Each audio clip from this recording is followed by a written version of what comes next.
Alors que le monde entier a les yeux rivés sur les migrants en situation irrégulière qui tentent de franchir la frontière mexicaine pour entrer dans les États-Unis, peu d'attention est accordée aux migrants qui ont réussi à entrer dans le pays par des moyens illégaux et à y vivre pendant des années avant d'être expulsés.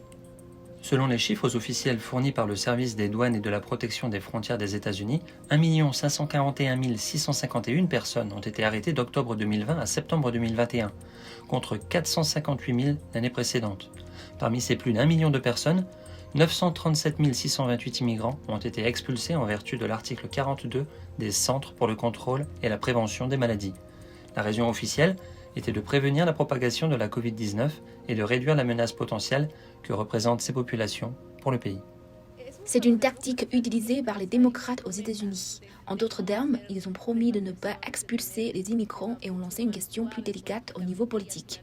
Mais au final, ils ont quand même suivi la politique d'Obama en matière d'expulsion des immigrants. L'ancien président américain Obama est qualifié de leader des expulsions. Obama a été surnommé le leader des expulsions par les défenseurs des droits des immigrés pour une bonne raison.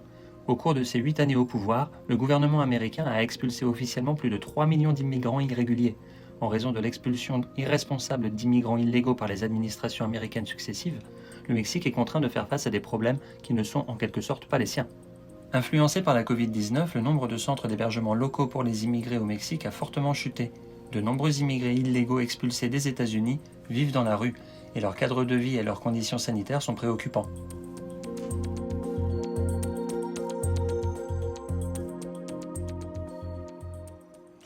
Pour une raison quelconque, un de mes amis est mort dans mes bras et c'était la pire chose qui pouvait m'arriver.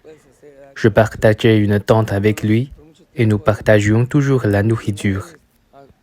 Comparten vivienda o comparten comida, siempre están ahí juntos y da.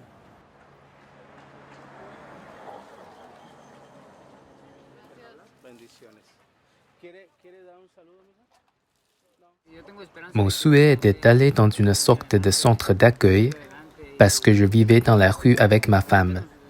La vérité, c'est que je suis fatigué de me droguer.